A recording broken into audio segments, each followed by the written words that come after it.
Nous ne sommes pas dans les cuisines d'un restaurant, mais le chef, lui, est un professionnel.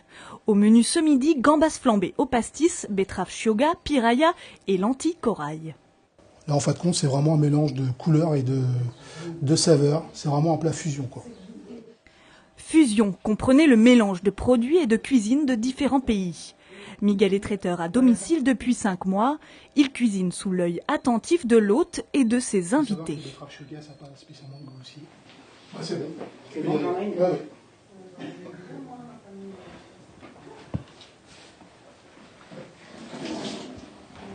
Mais le truc de Miguel aujourd'hui, c'est un ingrédient surprise. Donc, les grillons. Et oui, des grillons. Une évidence dans les pays d'Asie du Sud-Est ou d'Afrique, une excentricité en Europe. Pourtant, la FAO considère l'alimentation à base d'insectes comme une des solutions pour lutter contre la faim dans le monde. Car les insectes sont souvent plus nutritifs que la viande de bœuf, par exemple. Macérés dans du vinaigre puis passés au four, ils sont prêts à être saisis à la poêle. Donc là, ça va aller très vite, la cuisson.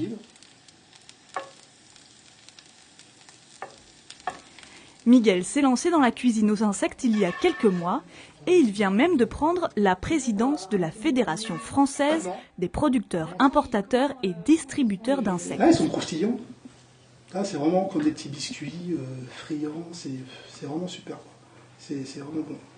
Là, on le mange comme ça. Voilà. Et c'est un goût de noisette. Ouais, franchement, c'est pas désagréable. Ah, franchement, c'est bon. Posé sur un toast de chèvre chaud, une alliance presque naturelle. Bon, en fin de compte, ça va faire un petit peu champêtre. Des fois, le chèvre, il est employé dans des salades, campagnardes, des trucs comme ça. Et puis bon, vu que le grillon, lui, il est considéré dans les bois quand même. Donc les liens sont quand même proches. Donc voilà. Au salon, l'étrange mets est finalement bien reçu. C'est vrai qu'on est toujours un peu réticent à manger des insectes. Mais cuisiner comme ça, c'est vraiment... ça a un petit goût de noisette, ça a un petit goût de... C'est vraiment très bon. Franchement, je ne pensais pas que qu'on pouvait manger des insectes. Seulement voilà, la législation française ne considère pas les insectes comme des aliments en France.